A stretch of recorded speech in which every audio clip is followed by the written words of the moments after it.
BBMP ಲಿಮಿಟ್ಸ್ಗಳಲ್ಲಿ ಇವತ್ತು presently ಯಾವುದೇ ಸೈಟಲ್ಲಿ ನೀವು ಮನೆಯನ್ನು ಕನ್ಸ್ಟ್ರಕ್ಷನ್ ಮಾಡಿದ್ರೆ ಒಂದು ದೊಡ್ಡ ಸೆಟ್ ಬ್ಯಾಕ್ ಬಿಡಬೇಕು ಅಂತ ಹೇಳಿದ್ದಾರೆ. 1 ಮೀಟ್ರು 1.5 ಮೀಟ್ರು ಅಂದರೆ 30-40 ಅಂದರೆ 1200 ಅಡಿ ಸೈಟಲ್ಲಿ ಸುಮಾರು 300 ಅಡಿ ಸೆಟ್ ಬ್ಯಾಕ್ ಅಲ್ಲಿ ಹೋಗುತ್ತೆ. ಇನ್ನು 900 ಅಡಿಯಲ್ಲಿ ಕನ್ಸ್ಟ್ರಕ್ಷನ್ ಮಾಡಬೇಕಾಗತ್ತೆ. ಇದಕ್ಕೆ ಕೆರಳಿ ಕೆಂಡವಾಗಿರುವಂತಹ ಅನೇಕ ಡೆವಲಪರ್ಸ್ಗಳು ಬಿಲ್ಡರ್ಸ್ಗಳು ಕೇಳ್ತಾ ಇದ್ದಾರೆ. ನೋಡಿ, ಈಗ front 1.5 metre, back side 1.5 metre, right left 1 metre ಬಿಡಬೇಕಂತೇಳಿ ಆದೇಶ ಮಾಡಿದ್ದಾರೆ. ಅಲ್ಲಿಗೆ 1200 ಸ್ಕ್ವೇರ್ ಫೀಟ್ 30-40 1200 ಅಡಿ ಬರುತ್ತೆ. 1200 ಅಡಿಯಲ್ಲಿ 700 ಅಡಿ ಮಾತ್ರ ಕನ್ಸ್ಟ್ರಕ್ಷನ್ ಮಾಡಬೇಕು ಅಂತ ಹೇಳ್ತಾ ಇದ್ದಾರೆ ಗೌರ್ಮೆಂಟ್ ಅವರು. ಇದನ್ನು ಸೈಟ್ ಮಾಡಬೇಕಾದ್ರೇ ಬಫರ್ ಝೋನ್ ಅಂತ ಏನು ಒಂದೊಂದು ಮೀಟ್ರ್ ಬಿಟ್ಕೊಂಡು ಮಾಡ್ಬೋದಲ್ಲ. ಈಗ ಜಾಗ ತೊಗೊಂಡಿರ್ತಾರೆ. ಈಗ BDAದಲ್ಲಿ 12,000 ರೂಪಾಯಿ ಇದೆ ಅಡಿ. 12,000 ರೂಪಾಯಿಗೆ 12,000 ರೂಪಾಯಿ ಅಡಿ ಕೊಟ್ಟು ಜಾಗ ತೊಗೊಂಡಿರೋರು ಹೆಂಗೆ ಬಿಟ್ಟು ಕಟ್ತಾರೆ? ಈಗ 1 ಮೀಟ್ರ್ ಬಿಟ್ಟು ಕಟ್ಟಬೇಕು ಅಂತಂದರೆ 2 ಅಡಿ ಬಿಡೋದ್ರಲ್ಲಿ ಒಂದು ಅರ್ಥ ಇದೆ ಸರ್. ಈಗ ಅಕ್ಕಪಕ್ಕ ಮನೆಯವರು ಇವ್ರು 2 ಅಡಿ ಅವ್ರು 2 ಅಡಿ ಅಂತಾರೆ, ಮೋರ್ ದೆನ್ 1 ಮೀಟ್ರ್ ಮೇಲೆ ಬಂತು, 4 ಅಡಿ ಸ್ಪೇಸ್ ಬಂತು. ಅದಕ್ಕಿಂತ ಬಿಡಿ ಅಂತಂದರೆ ಎಲ್ಲಿಂದ ಬಿಡ್ತಾರೆ? ಯಾರು ಬಂಡವಾಳ ಕೊಡ್ತಾರೆ? 12,000 ರೂಪಾಯಿ ಅಡಿ ಅಂತಂದರೆ 1,20,00,000 ಮೇಲೆ ಆಯಿತು. 1,40,00,000 ಆಯಿತು ಜಾಗಕ್ಕೆ 30-40ಗೆ. ಅದರಲ್ಲಿ ಒಂದು 70 ಲಕ್ಷ ರೂಪಾಯಿ ಅಷ್ಟು ಜಾಗ ನೀವು ಜಾಗ ಬಿಟ್ಬಿಟ್ಟು ಸುತ್ತ ಜಾಗ ಬಿಟ್ಬಿಟ್ಟು ಕಟ್ಟಬೇಕು ಅಂತಂದರೆ ಯಾರ ಕೈಲಾಗುತ್ತೆ ಸರ್ ಇದನ್ನು ಮಾಡೋದಕ್ಕೆ? ಮುಂದಿನ ಪೀಳಿಗೆಗೋಸ್ಕರ ಈ ಒಂದು ನಿರ್ಧಾರವನ್ನು ಕಾಂಗ್ರೆಸ್ ಸರ್ಕಾರ ಮಾಡಲಾಗಿದೆ ಅಂತ ಹೇಳ್ತಾರೆ. ಸಡನ್ ಆಗಿ ಇದನ್ನು ನಿರ್ಧಾರ ಮಾಡಿಬಿಟ್ರೆ ಈಗ ಎಷ್ಟೋ ಜನ ಕನ್ಸ್ಟ್ರಕ್ಷನ್ ಆಲ್ರೆಡಿ ಮಾಡಿದಾರಲ್ಲ, ಅವ್ರಿಗೆಲ್ಲ ಏನು ಸರ್, ಎಲ್ಲರೂ ಡೆಮೊಲಿಷನ್ ಮಾಡಿಬಿಟ್ಟು ಅವ್ರಿಗೆಲ್ಲ ಏನಿದೆ ದುಡ್ಡು ಕಟ್ಕೊಟ್ಬಿಡ್ತಾರ. ಮುಂದಿನ ಪೀಳಿಗೆ ಅಂದರೆ ಈಗ ಬೆಂಗಳೂರು ಸಿಟಿ BBMP ಲಿಮಿಟಲ್ಲಿ ಇಲ್ಲೊಂದು ಸೈಟ್ ಇದೆ. BBMP ಲಿಮಿಟ್ ಬಿಟ್ಟು ಆಚೆ ಎಲ್ಲಿ ಕನ್ಸ್ಟ್ರಕ್ಷನ್ ಮಾಡ್ತಿದ್ದಾರೆ ಅಲ್ಲಿ ಮಾಡಲಿ. ಇಲ್ಲೆಲ್ಲ ಆಲ್ರೆಡಿ ಫುಲ್ ಆಗಿರೋ ಜಾಗದಲ್ಲಿ ಎಲ್ಲೋ ಒಬ್ರಿಗೊಂದು ನ್ಯಾಯ ಇನ್ನೊಬ್ರಿಗೊಂದು ನ್ಯಾಯ ಮಾಡ್ದಂಗೆ ಆಯ್ತಲ್ಲ ಸರ್ ಇದು. ಅಂದರೆ ಈಗ ಇರುವಂತಹ ಖಾಲಿ ಸೈಟ್ಗಳನ್ನು ನೀವು ಏನು ರೂಲ್ ತರಬೇಡಿ ಅಂತ ಹೇಳ್ತಿದ್ದೀರಾ ಸರ್? ಈಗ ಇರೋಂಥ ಸೈಟಿಗೆಲ್ಲ ಬೇಡ ಸರ್, ನೆಕ್ಸ್ಟ್ ಮುಂದೆ ಲೆವೆಟ್ ಮಾಡ್ತಾರಲ್ಲ ಸರ್, ಅಲ್ಲಿಂದನೇ ಸ್ಟಾರ್ಟ್ ಮಾಡಲಿ, ಇದನ್ನು ಅಲ್ಲಿಂದನೇ ಅಪ್ಲಿಕೇಬಲ್ ಮಾಡಲಿ. ಈಗ ನೀವು ಈಗ ವಿಶ್ವೇಶ್ವರ ಲೆವೆಟ್ BDA ಲೆವೆಟಲ್ಲಿ ಎಕ್ಸಾಂಪಲ್ ನಾನೇ ಒಂದು ಸೈಟ್ ತೊಗೊಂಡೆ 12,000 ರೂಪಾಯಿ ಅಡಿಯಿಂದ 1,40,00,000 ಆಯಿತು. ಸೈಟ್ ತೊಗೊಳಕ್ಕಿಂತ ಮುಂಚೆ ಆದೇಶ ತಂದಿದ್ರೆ ನಾನು ಸೈಟೇ ತೊಗೊಳ್ತಾ ಇರಲಿವಲ್ಲ. ಈಗ 1,40,00,000 70 ಲಕ್ಷ ರೂಪಾಯಿ ಜಾಗದಲ್ಲಿ ಮನೆ ಕಟ್ಟಿ 70 ಲಕ್ಷ ರೂಪಾಯಿ ಜಾಗ ನೀವು ಶೆಡ್ ಬ್ಯಾಕ್ ಬಿಡಿ ಅಂದರೆ ಯಾವ ಅರ್ಥ ಅದು? ಈಗ 30-40 ತಗೊಳ್ಳೋರೆಲ್ಲ ಸಾಮಾನ್ಯ ಜನಗಳು ಸರ್, ಯಾರೇನು ರಿಚ್ ಪೀಪಲ್ಸ್ ಅಲ್ಲ ಸರ್. ಎಲ್ಲ ಸಾಲ ಮಾಡಿ ತೊಗೊಳೋದು ಜಾಗ. ಇವಾಗ ಲೋನ್ ಕಟ್ಕೊಂಡು ಕೆಲ್ಸಕ್ಕೆ ಹೋಗ್ಕೊಂಡು ಗಂಡ ಹೆಂಡತಿ ಇಬ್ಬರು ಕೆಲ್ಸಕ್ಕೆ ಹೋಗ್ತಾರೆ, ಲೋನ್ ಕಟ್ಕೊಂಡೇ ಜೀವನ ಸಾಗಿಸ್ತಾ ಇರ್ತಾರೆ. ಅದರಲ್ಲಿ ಇಷ್ಟು ಬಿಟ್ಬಿಟ್ಟು ಕಟ್ಟಿ ಅಂದರೆ ಯಾರು ಸರ್ ಅಕ್ಸೆಪ್ಟ್ ಮಾಡ್ತಾರೆ? 40-60 ಮಾಡಲಿ. ಈಗ ಇದನ್ನು ಅಪ್ಲಿಕೇಬಲ್ ಮಾಡೋಣ 40-60 and above 2,400 square feet and above ಮಾಡಲಿ. ಅವರೆಲ್ಲ ಸ್ವಲ್ಪ ದುಡ್ಡಿರೋರೆ ಸರ್. 2,400 ಸ್ಕ್ವೇರ್ ಫೀಟ್ ಮಾಡೋರೆಲ್ಲ ಈಗ 30-40 20-30 15/30 400 ಅಡಿ 500 ಅಡಿ 600 ಅಡಿ 800 ಅಡಿ 1,000 ಅಡಿ 1,200 ಅಡಿ ಇದೆಲ್ಲ ತೊಗೊಂಡು ಮನೆ ಕಟ್ಸ್ತಾರವರು. ಏನು ಕೋಟ್ಯಾಧಿಪತಿಗಳ ಸರ್ ಅವರು ಜಾಗ ಬಿಟ್ಬಿಟ್ಟು ಕಟ್ಟೋದಕ್ಕೆ, 1 ಮೀಟರ್ ಜಾಗಗಳನ್ನ ಬಿಟ್ಬಿಟ್ಟು ಕಟ್ಟೋದಕ್ಕೆ ತುಂಬ ಕಷ್ಟ ಆಗುತ್ತೆ ಸರ್. ಇವ್ರೇನು ಆದೇಶ ಮಾಡಿದ್ದಾರೆ ಸರ್? ಆದೇಶ ಮಾಡಿರೋದು ತಪ್ಪು ಅಂತ ನಾವೇನು ಹೇಳ್ತಾ ಇಲ್ಲ ಸರ್.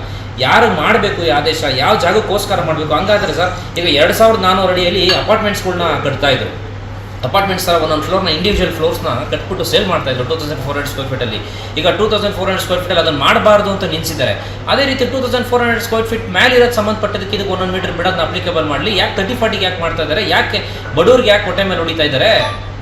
ಈಗ 30-40ಯಲ್ಲಿ 4 ಫ್ಲೋರು 5 ಫ್ಲೋರು ಕಟ್ಟುವಂಥವ್ರು ಇದ್ದಾರೆ. ಅದು ಸರ್, ಅದನ್ನ ಬೇಕಾದ್ರೆ 1 ಫ್ಲೋರ್ ಕಮ್ಮಿ ಮಾಡಲಿ ಸರ್. 5 ಫ್ಲೋರ್ ಕಟ್ತಾರೆ ಅವ್ರನ್ನ, ಬೇಡ 1 ಫ್ಲೋರ್ ಕಮ್ಮಿ ಮಾಡಿ 4 ಫ್ಲೋರ್ ಕಟ್ಟಿ ಅಂತೇಳಿ ಅದನ್ನು ಅಕ್ಸೆಪ್ಟ್ ಮಾಡೋಣ ಸರ್. ಕಟ್ಟಬೇಕಾದ್ರೆ ಈಗ ಸರ್ ಎಲ್ಲ ನೋಡಿ, ಒಂದು ಮನೆ ಒಂದು ಕೆಳಗಡೆ ಪಾರ್ಕಿಂಗು ಸಿಂಗಲ್ ಬೆಡ್ರೂಮ್ ಏನೋ ಒಂದು ಮಾಡಿರ್ತಾರೆ. ಫಸ್ಟ್ ಫ್ಲೋರ್ ಒಂದು ರೆಂಟಿಗೆ ಮಾಡಿರ್ತಾರೆ, ಆಮೇಲೆ ಡೂಪ್ಲೆಕ್ಸ್ ಮಾಡಿರ್ತಾರೆ.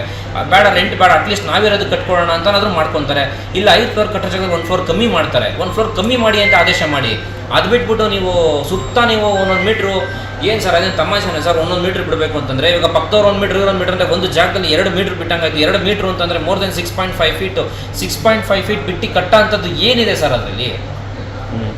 1 ಫ್ಲೋರ್ ಕಮ್ಮಿ ಮಾಡಲಿ ಸರ್. 4 ಫ್ಲೋರ್ ಕಟ್ಟಕ್ಕೆ ಹೇಳಿ. 5 ಫ್ಲೋರ್ ಕಟ್ತಾ ಇದಾರಲ್ವಾ, ಅದು 4 ಫ್ಲೋರ್ ಕಟ್ಟಬೇಕು ಅಂತ ಅದನ್ನ ಜಾರಿ ತೊಗೊಂಬರ್ಲಿ. 1 ಮೀಟ್ರ್ ಕಟ್ಟಬೇಕು ಅಂದ್ರೆ ಅದು ಯಾವ ಲೆಕ್ಕ ಸರ್? ಇರೋದು ವಿರುದ್ಧವಾಗಿ BJP ಸರ್ಕಾರ ಆಗಲಿ ಅಥವಾ ಯಾರೋ ಜನಗಳು ಯಾರು ಕ್ವಶನ್ ಮಾಡಿಲ್ಲ, ಇನ್ನೂ ಯಾರು ಕ್ವಶನ್ ಮಾಡಿಲ್ಲ ಸರ್. ಮಾಡಲೇಬೇಕು ಸರ್. 30-40ಗೆಲ್ಲ ಬೇಡ ಸರ್ ಈ ರೂಲ್ಸ್. ನಮ್ಮ ಪ್ರಕಾರ 30-40 ಮೇಲೆ 1,200 ಅಡಿ ಮೇಲ್ಪಟ್ಟದ್ದು ಯಾವುದಿದ್ದಾವೆ ಅದಕ್ಕೆ ಬೇಕಾದ್ರೆ ಈ ರೂಲ್ಸ್ನ ಮಾಡೋಣ ಸರ್. ಅದಕ್ಕೆ 40-60 ಮಾಡಿದ್ರೆ 2,400 ಅಡಿಯಲ್ಲಿ 1 ಮೀಟ್ರ್ ಬಿಟ್ಟರೆ ಸರ್ ಅದಕ್ಕೆ ಒಂದು ಅರ್ಥ ಇದೆ ಸರ್. 2,400 ಅಡಿಯಲ್ಲಿ 1 ಮೀಟ್ರ್ ಬಿಡೋದು ಹೆಂಗಿದೆ, 30-40 1 ಮೀಟ್ರ್ ಬಿಡೋದು ಹೆಂಗಿದೆ ಅಂತ ಅವರೇ ಥಿಂಕ್ ಮಾಡ್ಬೋದಲ್ಲ ಸರ್. ಸ್ವಾಮಿ, ನೀವೇನ ಡೆವಲಪ್ಮೆಂಟ್ ಮಾಡಿ ಎಷ್ಟೋ ಈಗ ಕೆಂಪೇಗೌಡ ಬಡಾವಣೆಯಲ್ಲಿ ನಾವು 12,000 ಸ್ಕ್ವೇರ್ ಫೀಟ್ ಪಟ್ಟು ತೊಗೊಂಡಿರ್ತೀವಿ. 300 ಸ್ಕ್ವೇರ್ ಫೀಟನ್ನು ಹೆಂಗೆ ಸೆಟ್ ಬ್ಯಾಕ್ ಆಗಿ ಬಿಡೋದು, ಈ 900 ಅಡಿಯಲ್ಲಿ ಹೆಂಗೆ ನಮ್ಮ ಮನೆ ಕಟ್ಕೊಳ್ಳೋದು? ಬಡಬಗ್ಗರು ಕೇಳ್ತಾ ಇದ್ದಾರೆ, ತುಂಬ ಖರ್ಚು ಮಾಡಿ ಕೂಡಿಟ್ಟು ತಗೊಂಡಂತಹ ಜಾಗ ಹೆಂಗ್ ಮಾಡೋದು. ಒಂದು ಮನೆ ಕಟ್ಟೋದಕ್ಕೆ ಹೊಸ ರೂಲ್ಸ್ ಮಾಡಿದ್ದಾರೆ.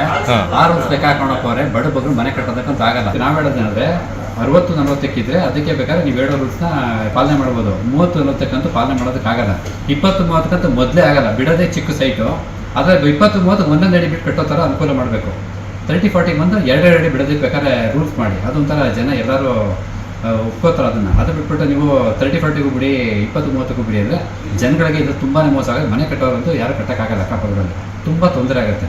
30-40ಗೆ 20-30 ಬಿಟ್ಟು ಮಿಕ್ಕಿದ್ದು ಕಡಿಮೆ ಆಗೋ ಥರ ನೀವು ಮಾಡಿ. ದಯವಿಟ್ಟು ನಾವು ಕೇಳ್ಕೊಳ್ಳೋದು ಇಷ್ಟೇ ನಿಮಗೆ. ಸೊ ನೀವು ನಿಜವಾಗ್ಲೂ ಬೆಂಗಳೂರನ್ನ ಚೆನ್ನಾಗಿ ಸುಂದರವಾಗಿ ಗಾಳಿ ಬೆಳಕು ಬರುವಂತಹ ರೀತಿಯಲ್ಲಿ ಮನೆ ಕಟ್ಟಬೇಕು ಅಂತ ಅಂದರೆ ಔಟರ್ ಪೆರಿಫೆರಲ್ ಏನಾಗ್ತಾ ಇದೆಯೋ ಅದರಲ್ಲಿ ಮಾಡಿ. ಈಗಿರುವಂತಹ ಬೆಂಗಳೂರಲ್ಲಿ ಆಲ್ರೆಡಿ ಎಲ್ಲ ಮನೆಗಳು ವೈಲೇಷನ್ ಆಗಿ ಕಟ್ಟಿದ್ದಾರೆ, ನಮಗೆ ಮಾತ್ರ ಯಾಕೆ ಈ ರೀತಿಯ ಕಷ್ಟ ಅಂತ ಹೇಳಿ ಎಲ್ಲ ಬಿಲ್ಡರ್ಸ್ಗಳು ಕೇಳ್ತಿದ್ದಾರೆ. ಸರ್ಕಾರ ಈ ರೀತಿ ಮಾಡಿದೆ, ಬಿಲ್ಡರ್ಸ್ಗಳು ಹಾಗೂ ಸಾರ್ವಜನಿಕರು ಈ ರೀತಿ ಕಷ್ಟಪಡ್ತಿದ್ದಾರೆ. ಸೊ ಇದಕ್ಕೆ ಒಂದು ಸೊಲ್ಯೂಷನ್ನ ಕಂಡುಹಿಡಿಬೇಕು ಅಂತ ಹೇಳಿ ಈ ಒಂದು ವಿಡಿಯೋನ ಮಾಡ್ತಾ ಇದ್ದೀವಿ. ಸೊ ಕೆಳಗೆ ಬರುವಂತಹ ಕಾಂಟ್ಯಾಕ್ಟ್ ನಂಬರ್ನ ತಾವು ಕಾಂಟ್ಯಾಕ್ಟ್ ಮಾಡಿ ನಾವು ಒಂದು ಅಭಿಯಾನವನ್ನು ಮಾಡೋಣ. ಯಾವುದು ಸರಿ ಯಾವುದು ತಪ್ಪು, ಸರ್ಕಾರಕ್ಕೆ ಈ ಪ್ರಪೋಸಲ್ನ ಇಡ್ಬೋದಾ, ಬೆಂಗಳೂರನ್ನು ಹೊರತುಪಡಿಸಿ ಪೆರಿಫೆರಲ್ಸಲ್ಲಿ ಮಾತ್ರ ಈ ರೂಲನ್ನು ಮಾಡಿ. ಬೆಂಗಳೂರಲ್ಲಿ ಕಾಸ್ಟ್ಲಿ ಇದೆ ಲ್ಯಾಂಡು. ಸೊ ಹಾಗಾಗಿ ಬೆಂಗಳೂರಲ್ಲಿ ಈ ಒಂದು ಟರ್ಮ್ಸ್ ಆ್ಯಂಡ್ ಕಂಡೀಷನ್ ಏನಿದೆ ಟೌನ್ ಪ್ಲಾನಿಂಗಲ್ಲಿ ಇತ್ತೀಚೆಗೆ ಬಂದಂತು ಅದನ್ನು ನಿಲ್ಲಿಸಿ ಅನ್ನೋ ಒಂದು ಹೋರಾಟ ಮಾಡ್ಬೋದಾ ಬೇಡವಾ ಅಂತ ಹೇಳಿ ಕೇಳೋಣ. ಸೊ ಹಾಗಾಗಿ ಯಾರ್ಯಾರು ಬಿಲ್ಡರ್ಸು ಯಾರ್ಯಾರು ಸಾರ್ವಜನಿಕರಿಗೂ ನೊಂದಿದ್ದೀರಿ, ಈ ಒಂದು ಕರೆಗೆ ಈ ಒಂದು ಫೋನ್ ನಂಬರ್ ನಾವು ಕೊಟ್ಟಿರುವಂತಹ ನಂಬರ್ಗೆ ಕರೆ ಮಾಡಿ ಸಂಪರ್ಕಿಸಿ. ಧನ್ಯವಾದ.